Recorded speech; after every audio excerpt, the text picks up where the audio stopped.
I'm Kathy Calvin. I'm the president and CEO of the United Nations Foundation. Thank you.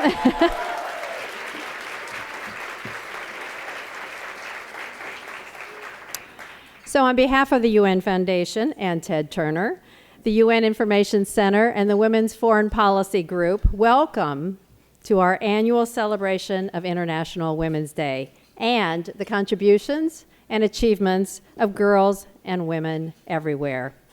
I want to thank our sponsor, Johnson & Johnson, for making this event possible.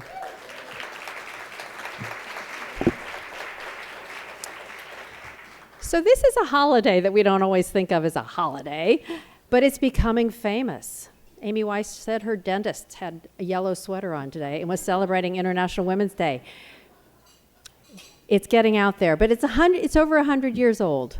And it started because it was thought it would be nice to give women a yellow flower in recognition once a year. Well, really? I think we'll take equality instead. Thank you. But it used to only be marked in a handful of countries. It's now a global celebration, and it's no surprise because a lot has changed in the last few years. And I want to reflect on that for a moment and talk about the perils of losing this moment. You know, today we stand at a crossroads in history. We can move with urgency down the path to prioritize the rights and needs of women and girls, or we can stay stuck with the status quo on the same path that has left millions of girls and women behind. The first path leads to global progress, the second path to more global problems. We know that the choice is clear and that the time to act is now. For as Justin Trudeau said last year when he became Prime Minister of Canada and he was asked why he was putting together a gender-balanced cabinet, because it's 2015, really.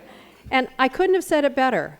Last year in 2015, 193 nations came together around the world to the UN to adopt a framework for ending poverty and putting everyone on a path to prosperity and human dignity.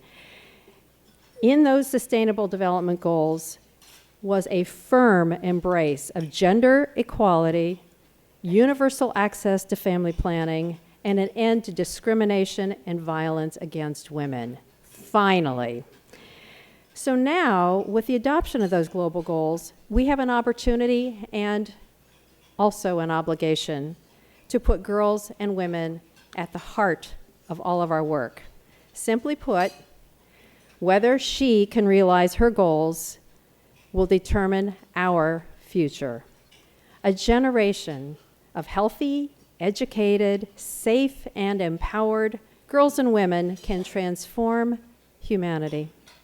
So today, let's celebrate the fact that more and more people are choosing this path, the path to real change, that 193 countries committed to equality, and that globally, the conversation is evolving from whether to empower girls and women to how.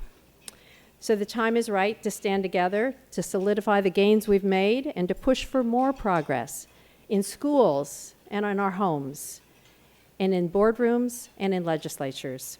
So let's make 2016 famous. Let's make it famous for putting more women in office, for making pay equity a reality, and for investing in the future of girls and women everywhere. If we don't take advantage of the wind behind us, our backs, we may not get this chance again. As Wallace Stevens wrote, after the final no comes a yes.